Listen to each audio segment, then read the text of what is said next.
Stop for a second. What are you feeling right now? As you read these words, your eyes are moving. Maybe you hear some background noise. Perhaps you feel the texture of your chair. There might even be a little curiosity or impatience. That inner experience, that something it's like to be you right now, is what philosophers call consciousness.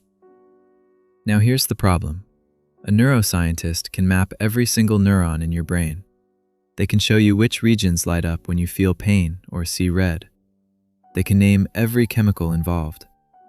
But they cannot answer one question. Why does all that electrical activity feel like anything at all? Why isn't your brain just a dark, silent, ghostless machine? Why does it feel like something to be you? That question is so difficult that philosopher David Chalmers gave it a special name, the hard problem of consciousness.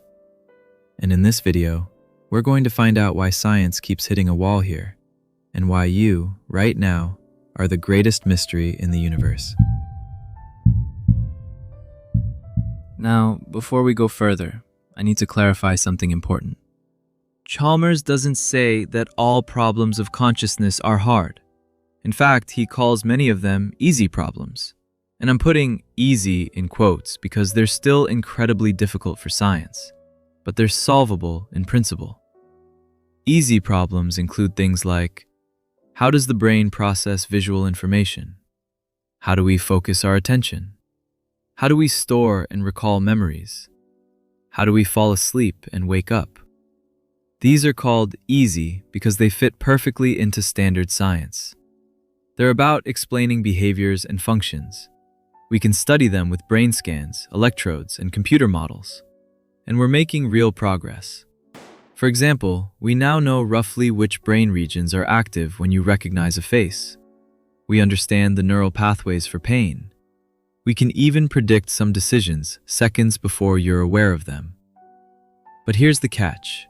Solving all the easy problems would still leave the hard problem untouched. Why? Because you could build a robot that does everything a human does. It recognizes faces, avoids pain, remembers events, even talks about feelings. And yet, that robot might have no inner experience at all. It could be a perfect zombie, acting exactly like you, but with no lights on inside. The hard problem isn't about what the brain does. It's about why doing those things feels like something. It's the difference between a machine that processes light and a mind that experiences the color red. That gap between physical processes and subjective experience is the true mystery. And that's where science and philosophy meet a dead end. Let me tell you about a woman named Mary. Mary is a brilliant neuroscientist. She knows everything there is to know about color vision, every wavelength, every neural pathway, every chemical reaction in the retina and visual cortex. If it can be known about color scientifically, Mary knows it. But here's the catch. Mary has lived her entire life in a black and white room. She's never seen any color. Not red, not blue, not green. Only shades of gray. One day, Mary is finally released from her room. She steps outside, looks at a bright red apple, and for the first time in her life, she experiences red. Here's the question. Does Mary learn something new? Most people say yes. She already knew all the scientific facts, but now she knows what it's like to see red. That subjective, first-person experience, the redness of red, was missing from her knowledge. If that's true, then it means there are facts about consciousness that cannot be captured by purely physical science. You can know every objective fact about the brain, but you still wouldn't know what it feels like to be that brain from the inside. That's the hard problem staring right back at you. Some philosophers disagree. They say Mary would just be surprised, not truly learning a new fact. But for most people, this thought experiment reveals something real. Science explains the machinery, not the movie playing inside it. So how do philosophers and scientists try to answer the hard problem? There are four main positions. Let me walk you through them quickly. First, materialism or physicalism. This is the default view in most of science. Materialists say consciousness just is brain activity. There's no extra mystery. When neurons fire in a certain pattern, that pattern is the feeling of pain or redness. The problem? Materialism struggles with why that pattern should feel like anything at all. Why isn't it just dark inside? Most materialists admit they don't have a good answer yet. They just bet that future science will close the gap. Second, dualism. This is the view most associated with René Descartes. Dualists say the mind and brain are two different substances. Brain is physical. Consciousness is non-physical. Maybe a soul, maybe something else. The problem here is interaction. How does a non-physical mind push around physical atoms in your brain? And if it doesn't interact, how do you explain that your thoughts affect your actions? Dualism feels intuitive to many people, but it's hard to make it work scientifically. Third, panpsychism. This one sounds strange at first.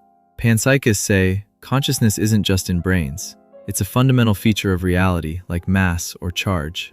Every electron, every rock, every atom has a tiny, unimaginably simple sliver of inner experience. When those tiny pieces come together in a brain, their simple experiences combine into the rich human consciousness we know. Panpsychism solves the interaction problem. Everything is physical and mental, but many find it crazy to say a rock has feelings. Fourth, Mysterianism, or New Mysterianism. This is the humble or pessimistic view. Mysterious say, the hard problem is simply unsolvable for humans. Not because consciousness is magic, but because our brains aren't smart enough. Just like a mouse can't understand quantum physics, we can't understand the deep nature of consciousness. It's a frustrating answer, but maybe an honest one. So which one is right? That's where the real debate is. And in the next section, I'll show you what cutting-edge science is doing right now to move beyond philosophy. So philosophy gives us possibilities. But what are neuroscientists actually doing about the hard problem? Two theories stand out right now. First, integrated information theory, IIT. This comes from neuroscientist Giulio Tononi. Here's the core idea. Consciousness is integrated information. A system is conscious if it can integrate information in a unified, irreducible way. Let me simplify. Imagine you have a digital camera. It captures millions of pixels separately. Each pixel is independent. That's not integrated, so no consciousness. Now imagine your brain looking at a red apple. The shape, color, memory of apples, even your hunger, all this information is bound together into one single experience. You can't separate the red from the roundness in your mind. That integration is consciousness. IIT even gives a mathematical value called phi, how conscious a system is. Humans have high phi. A thermostat has near zero phi. And the theory makes testable predictions. Certain brain areas should be hubs of integration. Early results are promising. Second, Global Workspace Theory, GWT. This is championed by Bernard Bars and Stanislas Dehaene. They say, most of what your brain does is unconscious. But when information wins a competition, when it becomes important enough, it gets broadcast to a global workspace all across your brain. That broadcast is consciousness. You become conscious of a thought when it's shared widely across many brain systems. Language, memory, planning, attention. Before that, it's just unconscious processing. This theory explains a lot. It's why you can drive a car on autopilot, unconscious, but suddenly become conscious when someone cuts you off. Global broadcast. The catch? Both theories are about the easy problems, how the brain functions. They don't fully answer why broadcasting or integration feels like anything. They map the machinery, not the movie. But they're the best tools we have. And here's the exciting part. For the first time, we're starting to measure consciousness in patients, in babies, even in animals. We're getting closer. But the final mystery? Still wide open. So let's pull this together. We started with a simple question. Why does anything feel like anything at all? We saw that science can map your brain, predict your decisions, even measure consciousness in patients. But the hard problem, why all that activity has an inner movie, remains unsolved. We looked at 4 philosophical answers. Materialism says it's just brain activity, even if we don't fully understand how. Dualism says mind and matter are separate. Panpsychism says everything has a tiny bit of consciousness. Mysterianism says our brains may never know. And we saw 2 leading scientific theories, IIT and Global Workspace that are making real progress, but mostly on the easy problems. So where does that leave you? Here's the honest truth. No one knows. Not the neuroscientists, not the philosophers, not me. The hard problem is still hard. And maybe that's okay. Maybe some mysteries are worth living with. But here's what I find incredible. The very fact that you're watching this video, thinking about these ideas, feeling curiosity or frustration or wonder, that is the mystery. You are the mystery, right now. So I want to ask you something. And please, take a second and write it in the comments. Do you think science will ever solve the hard problem? Or is consciousness something we'll never fully explain? I'll be reading every single response.